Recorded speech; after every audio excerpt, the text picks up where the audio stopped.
First of all, thanks to so many of you coming here tonight.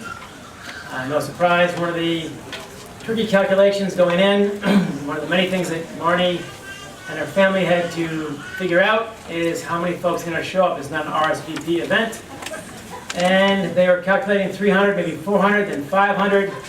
And of course, it's far beyond that as well. And the one solace they knew is this place holds 2,000. So we felt at least that comfortable. So I know of at least 80 family members who flew in from out of the state, and I'm sure many more than that flew in from all over the country. I see many of your faces here today. So wonderful photos. It got me. It probably got you as well. The bagpipes. And that is the life. We are here to celebrate. I'm John Bacon. I've known Barney for 3 decades, which makes me one of his newer friends. And I want to thank everyone here for coming out to celebrate Barney.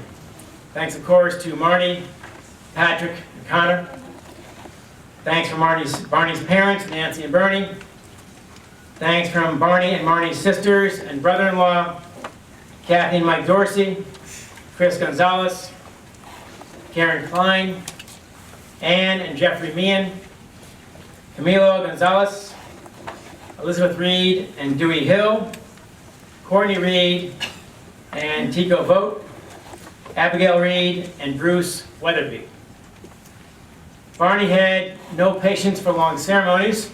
It'll be a challenge today, but we're going to do our best. At his wedding, at the altar, he turns to his bride-to-be and says, and I quote, "How long is this going to be?"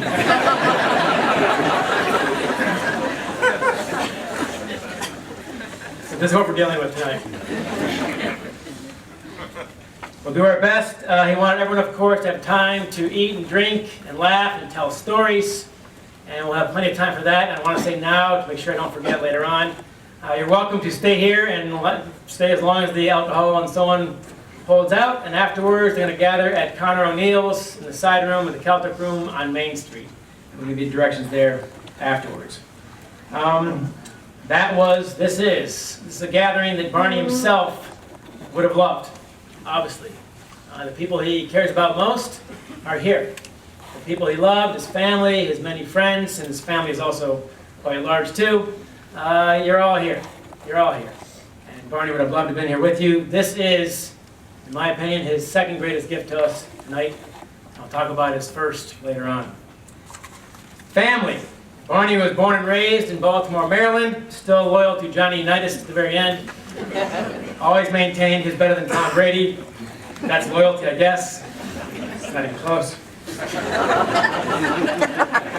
With all due respect. He's the second of 4 kids and one of 34 first cousins. That is explained, of course, because Bernie had 12 siblings, so that will do it. He was proud of his big, crazy family, as he called it, and loved the reunion pig roast at Uncle Frank's farm and Aunt Char's in Carlisle, Pennsylvania. With that in mind, I'm now going to turn it over to Uncle Frank himself and his memories. Uncle Frank, come on down.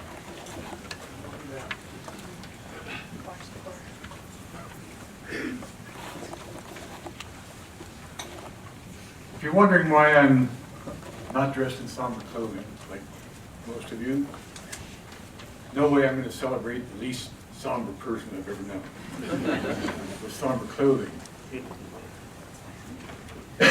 And the other reason is, you're retired 24 years, living in Southwest Colorado, business casual is sandals, shorts, and a t-shirt. They wouldn't let me do that, sorry. Today we celebrate the life of Bernard Anthony Klein, named after my father, a.k.a. Barney, as we all know him. I know how important Barney was to so many people. And I want to give you an idea, hopefully give you an idea as to why he's so comfortable with crowds and around so many people. Barney's descended, as we just said, from a large family. I'm number 12. Bernie was what, number 7. Jane was here somewhere, number 2. There's 5 of us still around, but if you can picture a family of 12, what happens to the tree? It grows rapidly, very big. So Barney ended up with those 34 cousins. And I want as many of those cousins, DNA cousins, raise your hands.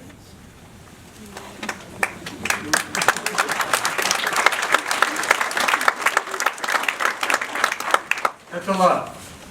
In 1970, my wife and I, we were married for 3 years. We bought a small farm.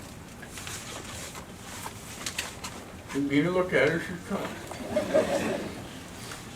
Bought a small farm in Carlisle, Pennsylvania. We decided that family was extremely important. We decided to host a family reunion. Started in 1970. I think there were 15 people at that first one. We went every year for about 25 years. Ended up over 100 people every Memorial Day weekend, 3-day party. Barney was our star. Started, he was 7 years old. I think I figured the first year he came. And we just had a ball. We roasted a pig, hence that's the name, we still call it pig roast. But to be perfectly honest with you, in 49 years since that first one, we probably roasted 5 pigs. But everybody in the family still says, are you going to the pig? We still go. Well, let me just find my place here. It'll be well over 100 people, as I said. In 1995, I retired. Char and I moved to Southwest Colorado. And we lost some good friends. Some of my nieces and nephews became very angry at us because we no longer had the pig at our farm. So Maria picked it up for how many years, Maria? 3 or 4? More than that. More than that. In Maryland and Virginia. And then Becky and her husband, nephew Mark, who unfortunately we lost several years ago to a tragic bicycle accident. They picked it up in Pennsylvania, and then we started in Colorado again, so it rotates.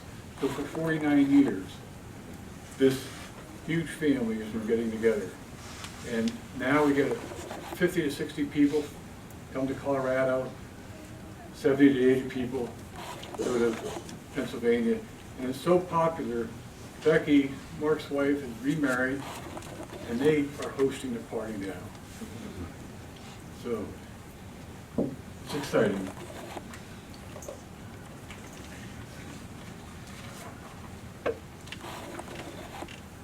His friends, 2 or 3 of you here, know that Barney enjoyed a beer. Barney credits me for teaching him how to drink beer. I never taught him, but that's where a lot of my nephews and nieces learned to drink it. I had a barn. It was a small farm, and we had a barn. For months after each pig roast, we had 10 acres of woodland. I'd be finding beer cans hidden all. We found a full 6-pack hidden in the woods. Somebody hid it, forgot where it was. So that's the kind of party we had, and I think a lot of my nephews and nieces would say the same thing about picking up the habit of drinking. And I'm not sure that's a claim to fame that I like, but it was there. I call my family Generation 1. That's Bernie and Jane and I here, and the nephews and nieces, Barney, the cousins, Generation 2, and now we're on to Generation 3 and 4. These kids grew up together. That's why they're so close. They might not see each other from one Memorial Day to the next, but they get there at 5 or 3, by 3 o'clock, it was like old home. They'd be right back and be very comfortable. So now we have 4 generations coming to these reunions. Whoops, there goes the speech, sorry. That gives you an idea as to why Barney was so comfortable with so many people and he was so involved with family. He and I shared a love of ancestry and shared a lot of our love together with that. he was very significant in the family dynamic. And I don't have to tell you folks that because he's very significant to all of you. I considered him the keystone of Generation 2. He kind of, well, Generation 1, 2, he kind of entertained us for years. But Generation 2, everybody focused on Barney. I know my own kids would be extremely depressed if he didn't show up at one of the reunions. But the nice thing about Barney is he's going to entertain us, the family, forever. His stories will be key, as I'm sure they will be for you folks. Different stories, but stories nonetheless. Such as the time when he's at our pig, as we call it, with his boombox.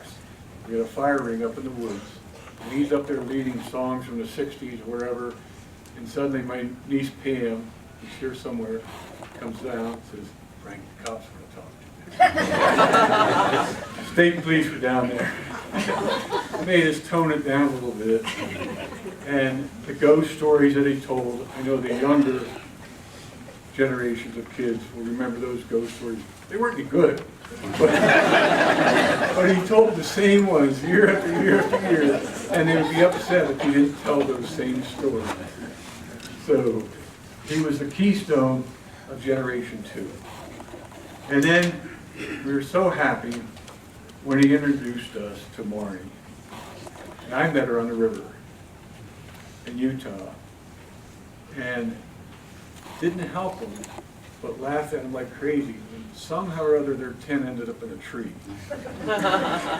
They're convinced the wind blew it up there. I'm convinced that one of the families blew it up there. They'll never know the truth. And we're so thrilled that Barney joined the family and the boys. Thank you guys. We love you.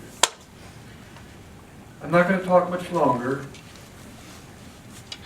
but as I said, he'll never stop entertaining us. The last statement I'm going to say is going to pain me terribly, but I'm going to say it anyway. We live in southwest Colorado. We average about 310 days of sunshine a year, unlike what we see out here, with brilliant blue skies. Fanatic Penn State fan. Sorry, don't throw anything. For years I always said, we are. We have those blue skies. I promise you, Barney, from March 20th on, it's going to be go blue. We all love you, Barney. I'm going to miss you.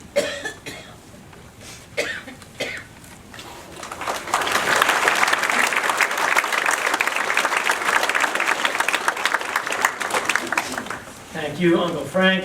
I do love any family so large that of 12 siblings, you're number 12.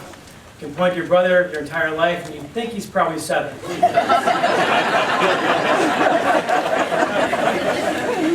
I'm sure you're in range. We're also sitting next to... thing. When the in-laws were introduced to the family, the first thing they had to do is memorize the order. They say when the in-laws were introduced to the family, the first thing they had to do is memorize the 12 in order, which apparently better than you have. You're born into it, so that's fair. I also sit next to my good friend Todd Johnson, TJ to most of you. When we got to the part about the cops coming for the party, I had to grin, TJ had to grin. Barney was very comfortable with law enforcement. I'll leave that one there.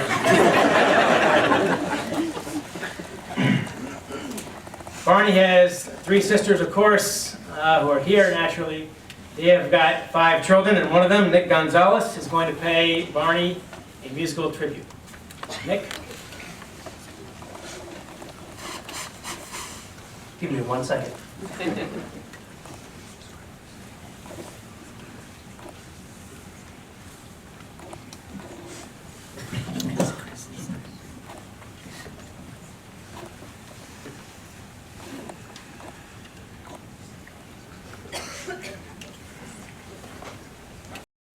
So when I was asked to sing today, I thought, what song do I most associate with Barney Klein? And for me, That was Cool in the Gang's Jungle Boogie. And I'm very glad I'm not about to sing that. So I'm going to sing for you, I'll Follow You Into the Dark.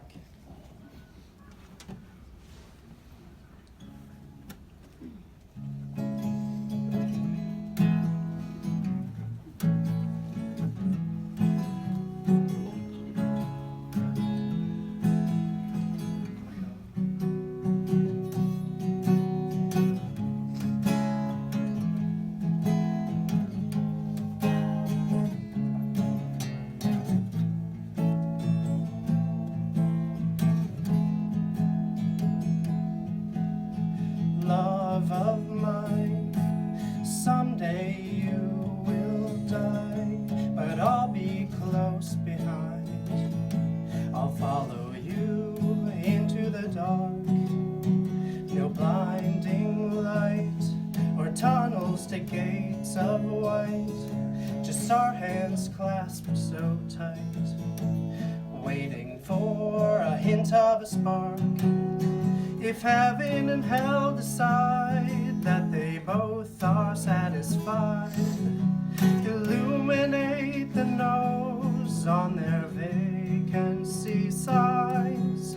If there's no one beside you when your soul embarks, I'll follow you into the dark. In Catholic school, as vicious as Roman rule, I got my knuckles bruised by a lady in black, and I held my tongue as she told me, son, fear is the heart of love. So I never went back. If heaven and hell decide that they both are satisfied, illuminate the nose on their vacancy signs. If there's no one beside you when your soul embarks, I'll follow you into the dark. You and me have seen everything to see, from Bangkok to Calgary, and the soles of your shoes are all worn down. The time for sleep is now. It's nothing to cry about, 'cause we'll hold each other soon in the blackest of rooms.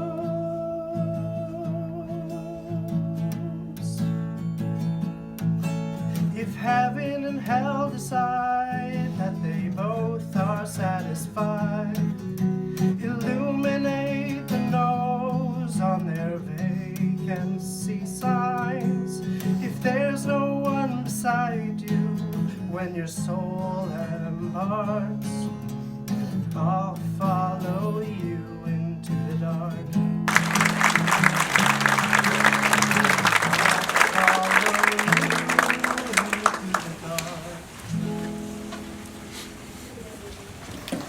Great job, Nick, but I would have killed for Jungle Boogie. You don't get that in acoustic very often. Beautifully done. I mentioned earlier that Barney is one of 34 first cousins, one of those, Maria Evans, will now come up to share some stories from the cousin side of the family.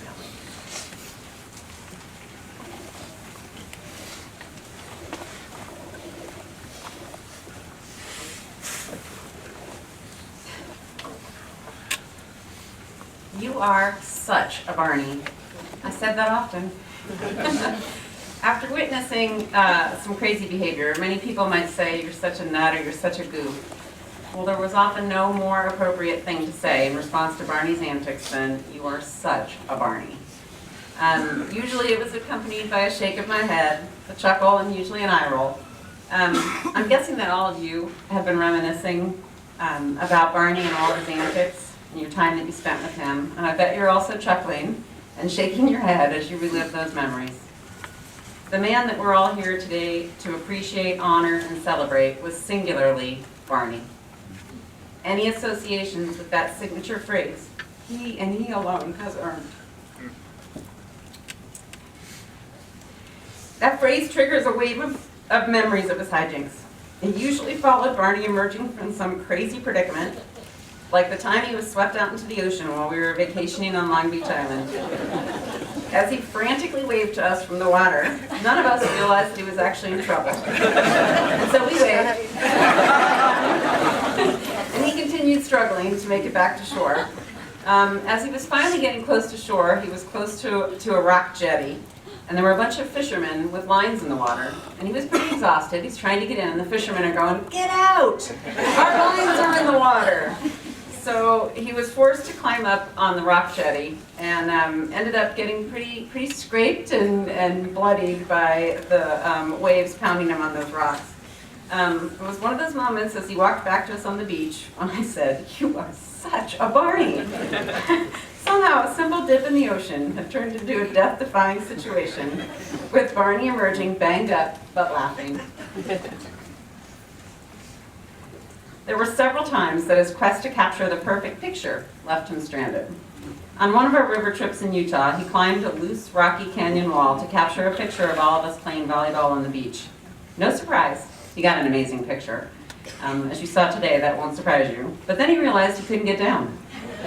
So there was lots of yelling back and forth as we tried to help him find a safe route down that slope. It was definitely another "you are such a Barney" moment.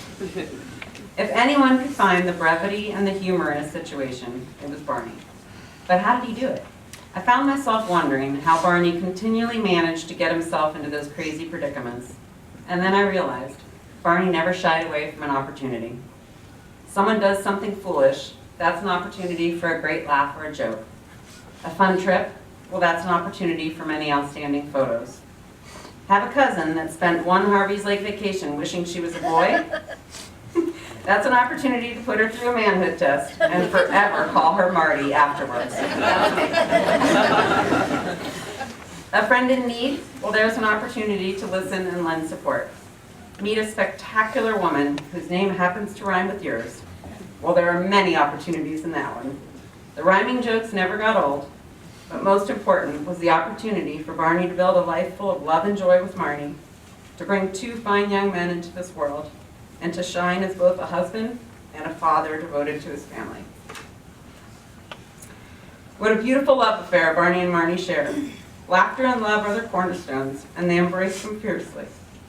We were on a river trip the summer before their wedding, one night after a long day on the water that included rescuing an old man from a terrifying rapid, but that's a different story. The night waned on, and there was some alcohol involved. One member of our river party happened to be a judge, a sitting judge in Colorado, and he offered to marry them there on the beach. So I was honored as Marty to act as best man that night during their first wedding.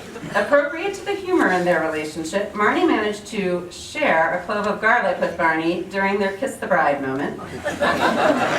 We still aren't sure whether that ceremony was legal or not, but it sure was fun. There's a lot more to Barney, though, than humor. He was a man that gathered people. It started with our admittedly large family. He's the heartbeat of our family, as you heard, entertaining the young and the old with fireside stories, games, pyramids, creek swimming adventures, quiet talks, hugs, advice, and laughter. I remember sitting in the kitchen on Dalton Ave the morning after Kathy and Mike's wedding. Barney's jokes were rolling, and his mom was laughing so hard she cried. By the way, Aunt Nancy, you have a great laugh. I'll never forget that. He gathered far more than our family, though. He gathered people. People from the Dalton neighborhood, Dewey Street, Rick's, the Ann Arbor News, West Keach, the list goes on and on. Look around you here today. I mean, seriously, take a minute and look around. Look around at this diverse and enormous group of people that are here to celebrate Barney. This amazing crowd gathered here today is a testament to Barney's ability to gather people, to make each of us feel special and valued and important to him. It would not surprise me to find out that many of us here think of him as one of our very best friends. How many people in this world generate that kind of feeling in so many people? He was simply a rare and exceptional person, and he was a gift to all of us. I'm so grateful to have known him and love him. I leaned on him many times, and I valued his support and advice. My children have grown up knowing how much Barney and Marty love and support them. I will forever cherish my memories of his spectacular life and the time we shared. I think we are all blessed to have this chance to talk to each other, and to share his stories with each other. I've been reading story after story on Facebook from people I've never met, and each one makes me smile. Our memories are the treasure that Barney left each of us. As my mother told Barney a few days before he died, heaven is waiting for your sparkle to get there so you can light it up. He was, in fact, such a Barney, and there's no greater compliment. We love you, dear Barney. Godspeed.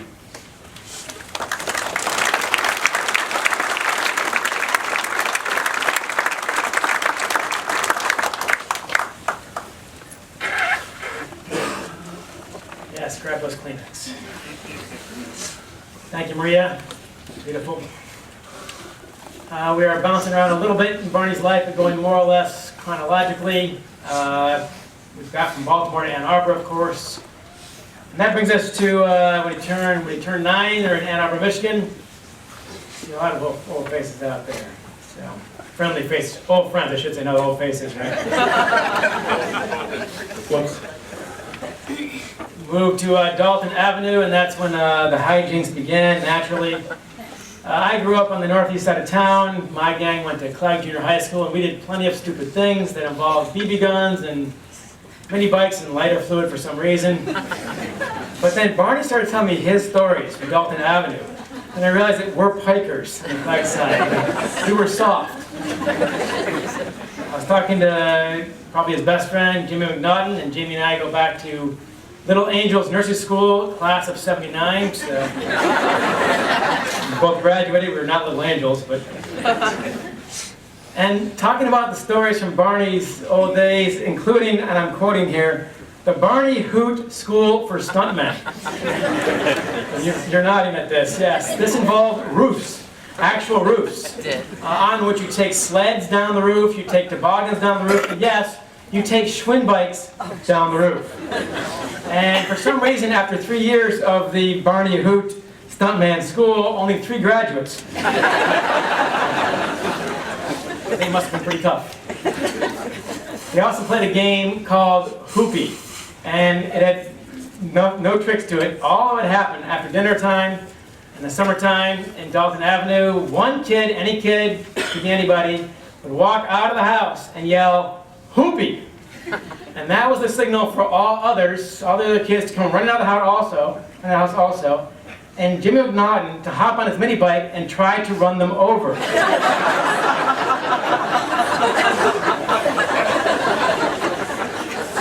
I can't explain this either. What I really can't explain is why did you go out the second night? You know how the game is played. Not a game of chance or luck or whatever. But as an adult, not that many years ago, he got out, he's a good drawer, he got out his sheet and a pencil and he mapped his entire old neighborhood. Who lived in what house. All the names, the parents, the kids, you name it, and where they are today. And he knew all the answers. And you don't do that as a 50-year-old man if that did not matter to you and you didn't love these people. After that, we're going to skip ahead to here in high school, of course, goes to EMU. We're moving forward. Then, of course, he starts working at Rick's American Cafe from the late 80s to the late 90s. And because that is all I want to say about that, for legal and other reasons, I'm going to wimp out here and invite one of Barney's best friends. And Marnie gave me some extra words here to say, and to her credit. I'm going to invite longtime friend, former boss, bartender, drinking buddy, friend of Connor and Patrick, and all-around great guy, Todd Johnson, TJ, to tell us about those years. And then after that, he's also going to read a letter from Sean Windsor, a great friend of the family's, whose oldest son is also Connor's age, who wrote us a letter while on the road covering basketball for their Detroit Free Press for TJ to read as well. So T.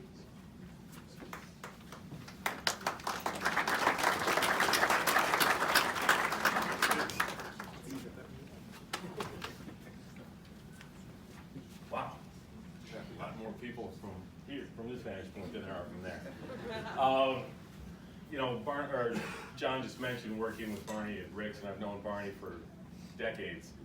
And I see some young faces in the room, so obviously cannot share 98% of the stories from Rick's. But I will say this. I was having lunch, my girlfriend and I, and a great group of friends of Barney's were having lunch today. And we were each telling a story about how and where we met Barney. Each of the stories were very different. But the one thing that was very common, everybody had fun meeting Barney, and everybody to this day is still part of the group that Barney has created. Uncle Frank said Barney was the keynote, or not, the keystone to the group. I described to Gino, who's here somewhere, and to Alicia, to me, Barney was the glue that is holding this group together. He's a wonderful, wonderful guy. He roughed me up for crying in front of 1,000 people, too. So, that being said, I will read the letter from Sean, and it's to Patrick and Connor. This is for you, Connor and Patrick. In the end, and I apologize, I needed like 75 font on this. The old man eyes aren't working like they used to. This is for you, Connor and Patrick. In the end, your father talked about the little moments, about the feel of your hands as he walked you across the street. He cherished that, for he never knew when he'd take one of your hands for the last time. That wasn't always easy to do, to see the future, to see how quickly the present can change. When you were little and he was tired, and you'd ask him to play, to throw a football, to toss a baseball, he found it easy to say no. He found it easy to say no, not now, I'll play with you later. But then he saw, and no matter how tired he was, he started to say yes. Your father loved sharing sports, music, and TV shows and movies with you, especially the ones your mom hated. Like any good father. He loved your friends. He loved coming downstairs, seeing piles of boys stretched all over the couches.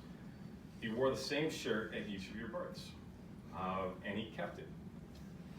He carried Irish coins with your birth year in his pocket. He thought it brought him luck. He wanted both of you to know whether or not you carry an Irish coin, you will always be okay. He loved you unconditionally, and the sun-sized circle of folks that loved your father loved you too. Your father didn't want to die, but he wasn't angry. He had no regrets, aside from not getting the chance to see how it all ends up. That sounds like him, doesn't it? See how it all ends up. He wasn't strictly religious, but he carried a kind of faith, and he hoped there was something else out there that he could keep an eye on all of us, and he hoped he might join the people who went before him. As a father, I know what Barney lost, having to leave this earth before his time, but he didn't choose to leave you. You are why he hung on so long, despite his pain. Today we celebrate the life of your father, a man who made the most out of every day. He loved people, he liked to make them laugh, he liked to make them feel good about themselves. He brightened days whenever he was at work, in the neighborhood, at home, at the pig roast, in the grocery store, and especially at tailgates. But then you all knew that. You saw all of that. You lived that. That's why everyone is here, surrounding you now, connected to you because they are connected to your father. His loss leaves a gaping hole. You will have to decide what to fill it with. Might I suggest you take your father's example and fill it with friends, love, sports, family, joy, and laughter. Leave room to grieve. If you ignore the grief, it will take over. You just lost your dad, but he is with you. So mourn for him, but mourn with him too. Take time to cry, take time to laugh, to get angry, and to let his memory fill your heart. His absence stings right now, and it can overwhelm. But the memory of him, your sense of him in your bones can prop you up. Give it time, give yourself a break. It won't be easy. You're surrounded by people who understand this, who've lost their own fathers. When your mother lost her father, she wrote poems to him. She made a list of things she would try to do better to honor her dad, including kindness, education, acceptance, and biking. Yes, biking. Maybe for you it's walking or skydiving or beach volleyball or simply thinking quietly. It doesn't matter, it's your choice. You can talk to him in your actions, you can also literally talk to him. Don't be afraid to reach out. Your mom wrote a letter to her dad on her wedding day telling him she missed him. At first, she felt disbelief. How could this happen to my dad, to our family? Then I felt anger. Why him? Why now? Then I felt lost, sadness that I couldn't talk to him anymore. Until one day I realized I could. I could hear his voice in me, and when I listened, really well, he answers. Again, find your way to grieve and mourn and celebrate your dad. Find a way that works for you and honors his love. For it was a unique love. How else do you explain all the Spartan and Buckeye fans in his home? Say, go blue on that note. Your father met friends everywhere. His nephew Leaf, your cousin, began a school paper on relatives this way. My Uncle Barney is the greatest guy to be with. He loved to tell stories, to build rock walls, to collect rocks from around the world to build that rock wall. He loved photography. Most of you here have surely seen his sunsets, and you saw his photos out on the big screen. He had an eye for them. Luckily for us, he loved to share them. Just as he loved to share just about everything he had, and nearly everyone he met. And yet he shared the most with you, his sons. He's sharing with you now, in this moment, as you sit here, consumed by all that he's touched. Bad eyes. Or made you laugh, or in the end, made you cry. Remember, it's okay to cry, okay to howl, okay to crawl into bed and shut the world out. Just don't stay there too long. Your father is still out there, still laughing, dancing, smiling, wearing maize and blue. I'd like to close by reading a poem your mother wrote to her father, and don't worry, you don't have to call your father Daddy.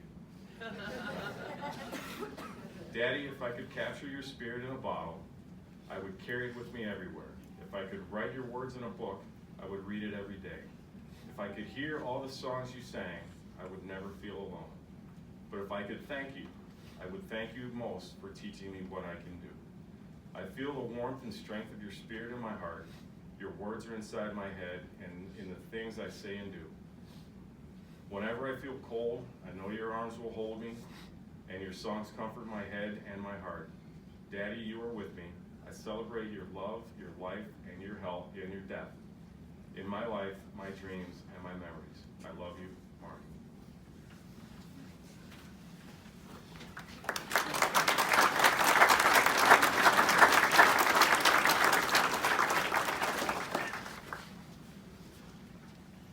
Thank you, T, and thank you, of course, Sean Windsor, for sending us that as well. We've covered a few areas of his life. Of course, the Ann Arbor News was a big part of Barney's life, and I know a lot of folks here are Ann Arbor News alums, because that's all we have, isn't it? Alums. There, I said it. That's when I got to know Barney best at the Ann Arbor News and at Rick's simultaneously. We led dual lives there for a while.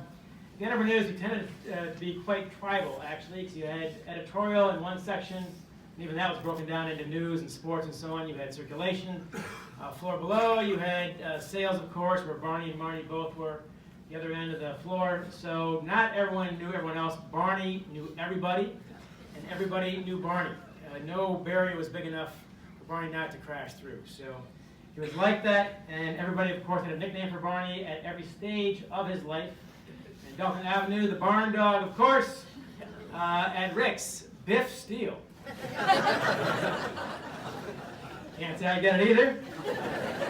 But at the Ann Arbor News, thanks to Jeff Larkham, Barnoid, and I always called him the Barnicator, but all these nicknames, and they're more than that, of course, suggest the intimacy and the friendship we all felt and the comfort we have felt with Barney at all times. I've never met anybody who had this many friends, and like you said earlier, like Maria said earlier, look around.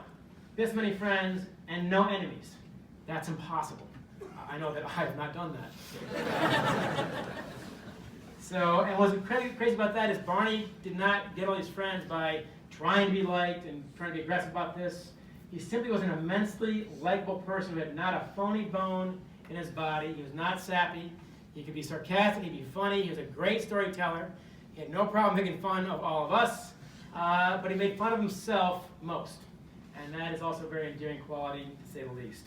He was never, ever mean-spirited. And that's another testament to his character. Being around Barney, I cannot recall once being around Barney and not laughing. Every single time, right up to his final week, Barney and I laughed every single time I saw him for 30 years, 30 plus years. And that's true of everyone here as well, I'm sure. He always made you feel better. When I saw him a few days before he passed away, I went away, him making me feel better. And that said a lot about his priorities, even when things are at their toughest. He always made you feel better and always made you feel, as a lot of speakers have said, like you were his best friend. And that was a natural gift that Barney had. And that's why I felt so horrible getting him in trouble at the end of our news after I left. Funny story. The year was 1995. I had left NR News a year earlier as a part-time columnist. Barney was still there working hard. He also had side gigs, of course, at Rick's, but also as a model. And those photos were not up there, but Barney did a lot of modeling because the people who were advertising at the NR News needed somebody to wear their clothes, and Barney's a good-looking guy and a friendly face, so Bivouac and Emden and so on would hire him to model their clothes. And that will tie in here briefly. So after I left, like I said, Barney had no enemies. I've created a few. And one way I did it was a scathing article about the NR News after I left in 1995 when I mentioned a unpleasant editor-in-chief I will call Ed. His name was Ed, by the way. That's why they're laughing. If I can put it in print 23 years ago, I can sure as hell say it now, right? So anyway, it's a pretty scathing article, and the highlight of the article is a lot of, more than I'd like, anonymous quotes, because you don't like to use those, of course, in journalism, but nobody would talk on the record who still worked there, because they're all terrified of being found out and probably fired. So I had to deal with more anonymous quotes than I liked, but I told my editor who they all were, of course. I had to identify them and make sure it's all legit, of course. But the best of the anonymous quotes was this one: Ed would not piss on me if I was on fire.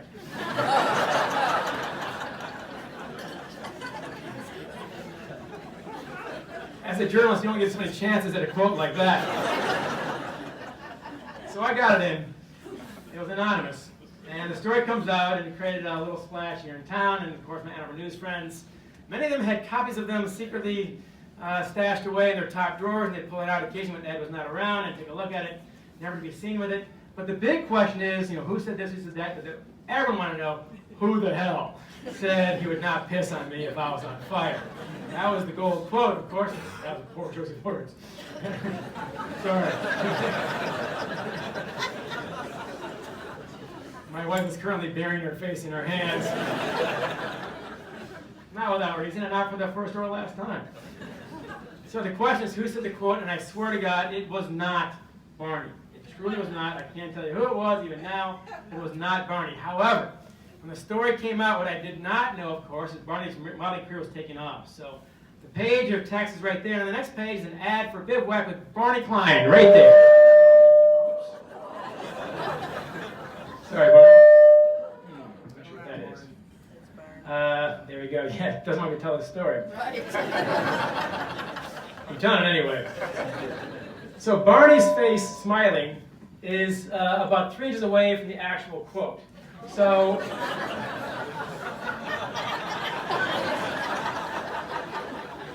you know where this is going by now, don't you? So it's too easy, of course. What does everyone at the NR News do? They put a circle around the quote, they draw a line to his mouth. Ed would not piss on me if I was on fire. Barney Klein. Shop at Bivouac.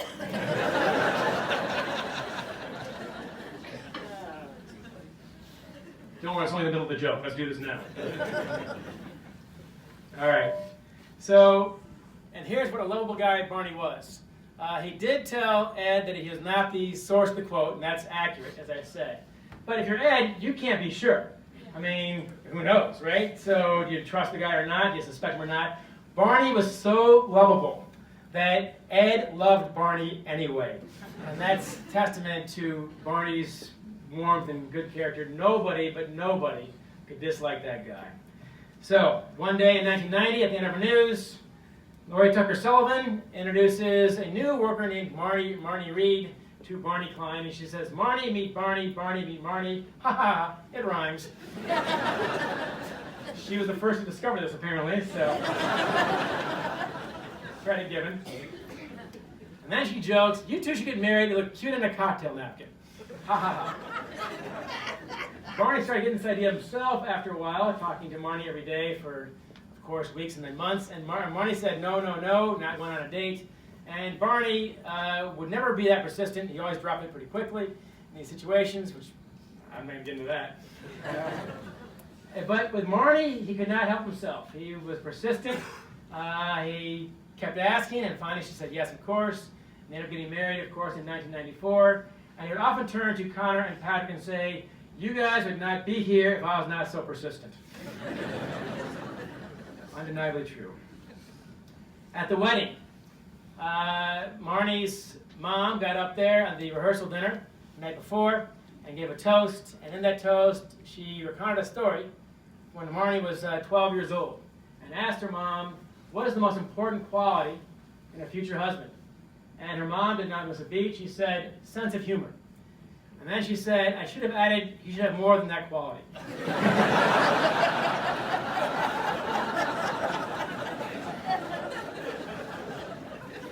You went with what you knew.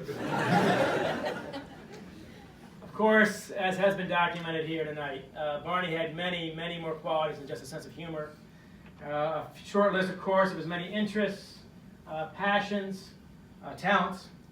History, of course. Barney was an avid historian, both local and international. Michigan football, these combined, by the way, in their bathroom, a little museum to Michigan football. If you've been there, you know what I'm talking about. I, of course, am a sports writer who loves this stuff. And every time I went to that bathroom, I had to come out 20 minutes later and explain why I was in there so long. I swear I was reading. I'm fine. He also, of course, loved watching sports with his boys and yelling at the screen, occasionally getting choked up on the big games naturally. A rock wall builder, as Sean Windsor pointed out, a beach walker, a paddle boarder, a beer drinker, a whiskey sipper. Whatever Barney's into, he was passionate about fully. And for a guy this age to have that many passions and be that good at that many things is really quite striking. Of course, what I get to on this is Barney's photography. It's incredible. And I'm so glad we had a chance to show what he could do. When you're hanging out with Barney talking about the Barney Hoot School of Mayhem and so on, you can't believe that a man like that can be that sensitive. In his photographs, none of them are about Barney, and they're all about Barney. You can see Barney in his photographs of everybody else. And what you see is what? You see the natural world he's fascinated with, family, of course, his sons were his two favorite subjects, his friends, warmth. The world in Barney's eyes, you can see in his photography, the world was warm, and it was inviting, and it was fun. It was a wonderful place to be. And all that, of course, came through his photography. Naturally, of course, Barney and Marnie balanced each other very well, and being with them, they had a very easy way of being about each other, a great comfort, and it was fun to be around both of them. On top of everything else, of course, Marnie was obviously Barney's best friend, whom he often called McGill. If you know a little Beatles, you'll find that one back there. Fatherhood, and Sean Windsor alluded to this, of course, he loved being a dad. Barney and I became a father 3.5 years ago. I didn't do it the way you were supposed to do it. I got married at 49. I had a kid at 51, 5 years undefeated. That's my record currently. Thank you, Kristen. I had a lot to learn. It turns out Barney had a lot to remember because at our first New Year's with our son at the Anderson's house, our son is now 3 months old. We got to change a diaper, not the highlight of my evening, of course. And Barney says, man, I got this. All right, I haven't forgotten anything. The guy in the Old West, of course, we get here, choo, choo, choo, boom, boom, boom. And there he is. Awesome. It's on backwards. You guys fine, by the way? You guys all right? Good, good. What we talked about, and Sean Windsor talked about this a bit also, when you guys were born, Barney made a vow to himself, and I've made this vow to myself and my wife, and our kids didn't get it yet, but whenever they ask to do anything, go to the lake, play ball, go to the park, the answer is always yes. And that was tested, of course, this last year when Barney's slowing down at the lake, football games, and so on, and the answer was still yes. And that's how you do it. For Barney, marriage and fatherhood were not duties to be fulfilled, they're what he loved doing most. And of course, you see that in your photographs. The photograph of Connor running out from his first day at kindergarten, running off the bus with his backpack. If you've not seen this, please do. One of my all-time favorite photos. It is a picture of pure relief and joy and triumph. This thing I've been fearing for a year or two, I got this. And his photos, of course, of you guys jumping off the bluff, we've seen that one on the big screen there. These things really get me. Music. He wants to express himself through music, though thankfully not his own music.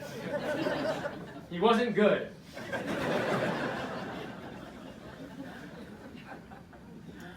After a few cooling beverages at Rick's American Cafe, he would be known to howl the part of Werewolves of London, but as close as he ever got to actually singing, it was probably for the best, all things being equal.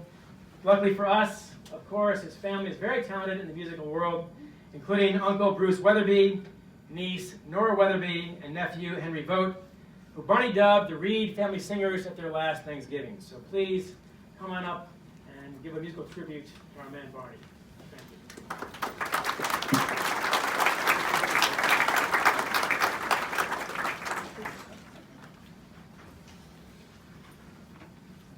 Wow, it is a lot of people.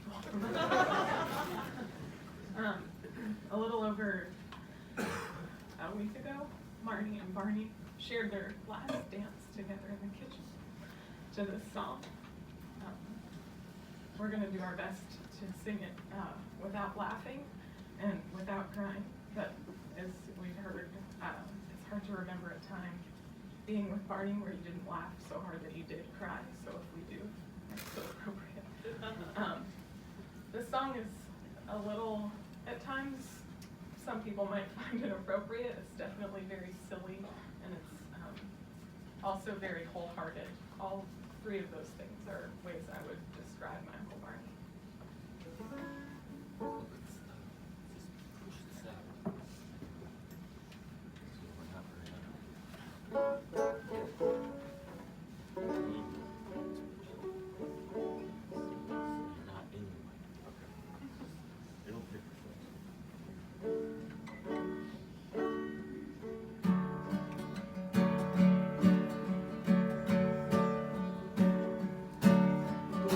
Don't like her eggs all runny.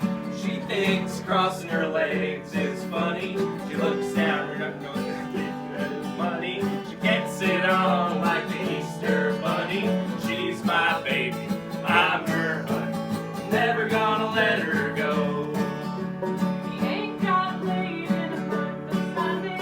I caught him once and he was sniffing my undies. He's too sharp, but he gets things done. Drinks his beer like it's oxygen.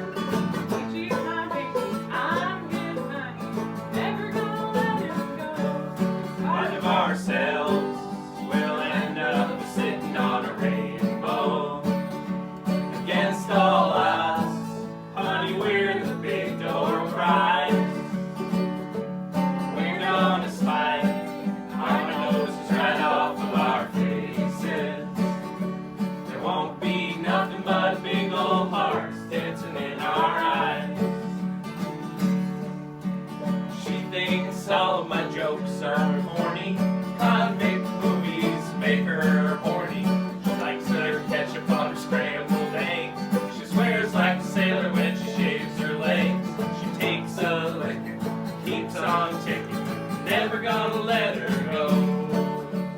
Got four balls and a big fat monkey. Blacked out weirdo and a big fat junkie. Sly as a fox, crazy as a moon. Payday comes and he's a howling as a moon. He's my baby, don't leave me.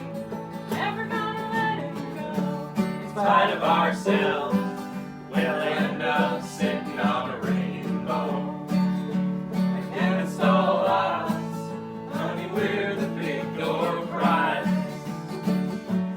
We're gonna spite our noses right off of our faces. There won't be nothing but big old hearts dancing in our eyes.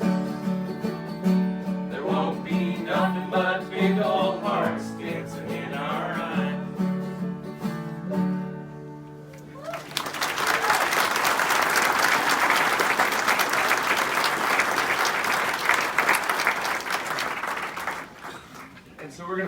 last song, and this is a Tom Petty song called Wildflowers. And this song makes me think of Barney's photography and the beauty that he saw in the world.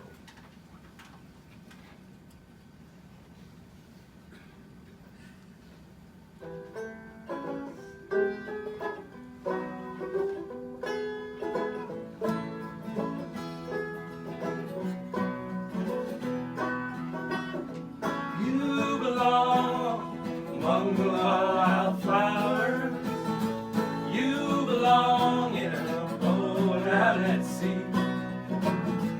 Sail away, kill off the hours. You belong somewhere you feel free. Run away, find you a lover. Go away somewhere all bright and new. I have seen no other who compares with you. You belong among the wildflowers. You belong on a boat out at sea. You belong with your love on your arm. You belong somewhere you feel free.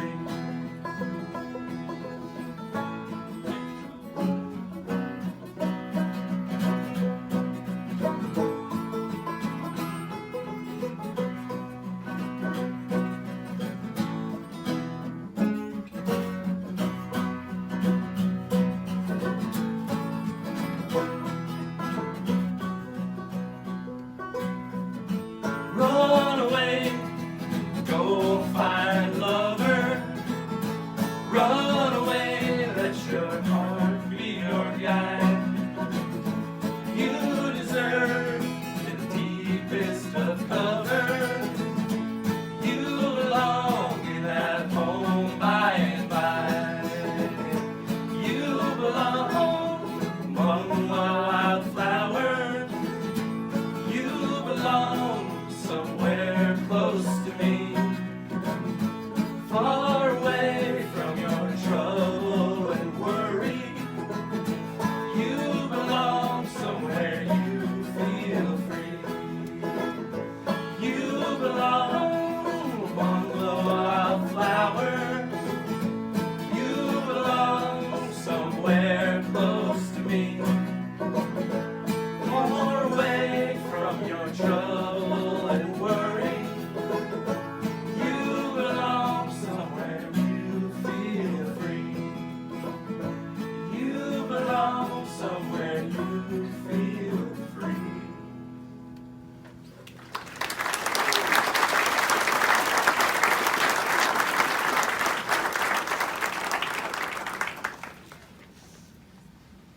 Thank you. 3 family singers. I can't recall ever going to a funeral service that featured both balls and horny. It's important to point that out. It's often credit too much. Of course, the last couple years of Barney's life, his diagnosis, as you probably know, was about 3 months, and he almost got 2 years out of that.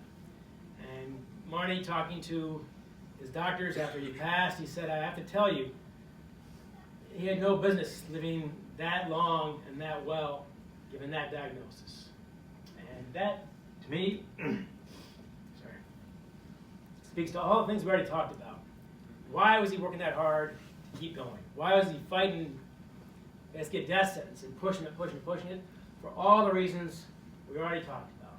His childhood friends, his 34 cousins, the 11 uncles and aunts, for crying out loud, Rick's, Ann Arbor News, and it goes on and on. Of course, Key Street tailgating, the lake, and in all these circles, Barney was the keystone. And that's an incredible thing to do, an incredible thing to live for, and that's why Barney lived as long as he did. As Marnie told me, the amazing thing is they actually got closer through his illness, which is saying something, of course. He also let us all know, and Marnie told us as well, that he wanted all of his friends to treat him exactly as we did before he got sick, and we did. And he treated us the same way. The day before he passed away, Gino and Dom, well known to the Ricks crowd, of course, came over to visit Barney and Marnie, Patrick at the house, and they brought over a surprise friend, Harry. Is Harry here today by chance? Oh, that's great. I forgot I saw Harry earlier. Sorry, right? Harry's a good sport. So Barney, of course, is low on energy, but he's pushing. And he sees Dom and Gina, and he sees Harry, famous Michigan wrestler, of course, the wrestling crowd is here. He sees Harry, and he sizes him up very slowly, and he raises his hand slowly. He says, with a whisper, "Small penis."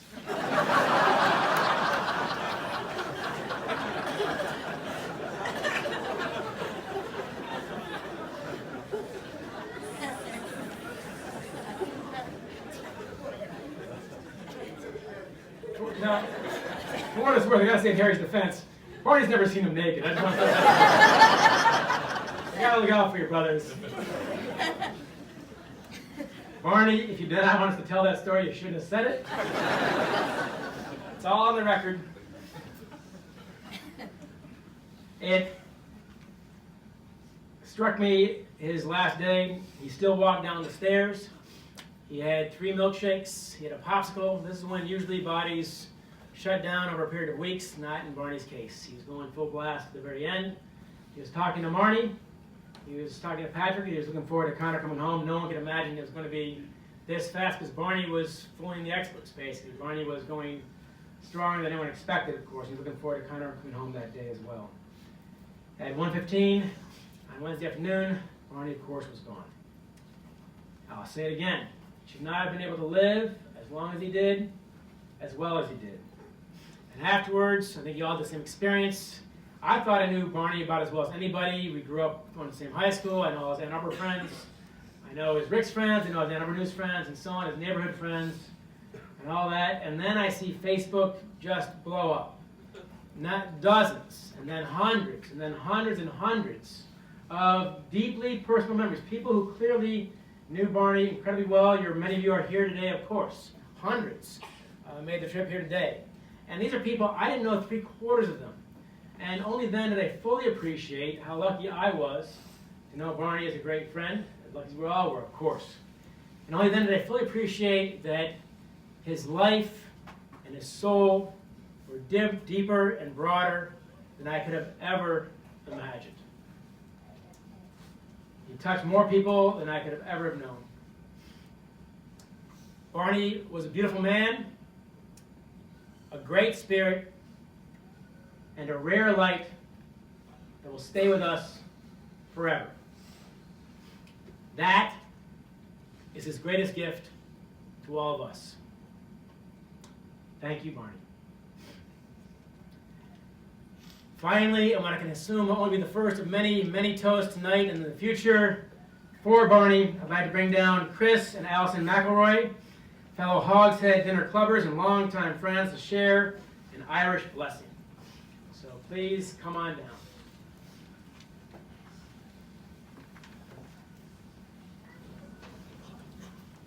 There are 11.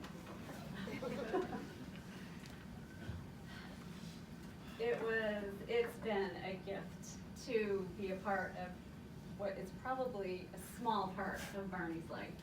And a gift to be part of the Hogshead Dinner Club, and we can give you more details about that if you want to start one of your own. It's been a great joy in our lives.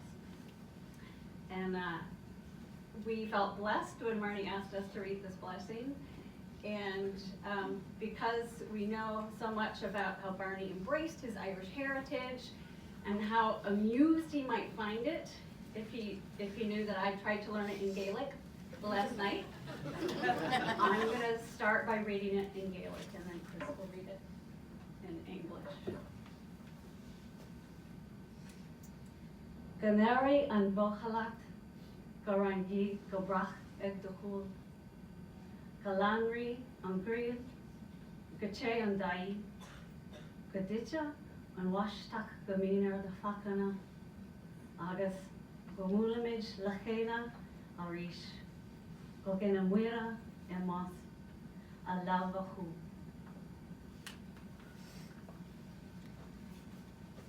May the road rise up to meet you. May the wind be always at your back. May the sun shine warm upon your face. The rains fall soft on your fields. And until we meet again, may Mother Earth hold you in the palm of her hand.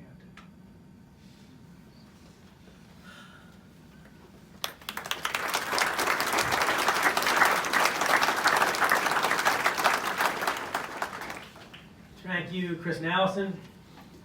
I suspect Barney right now is leaning over and saying, how long is this thing gonna last? Barney, we did it exactly 1 hour. And given the number of stories and all that, we packed a lot in, as you did also. And I want to again thank Marnie and the boys, the whole Klein family, and of course, all of you. I can't say it enough times, look around. This is not a bad reflection of what his life is all about. There are no strangers in this room. The Klein family, of course, wants you to do what Barney would do, and that's enjoy the free alcohol. Have a good time, and then join us later on at Connor O'Neill's on Main Street. I suspect most of you will not need a map. Thank you, thank you, thank you.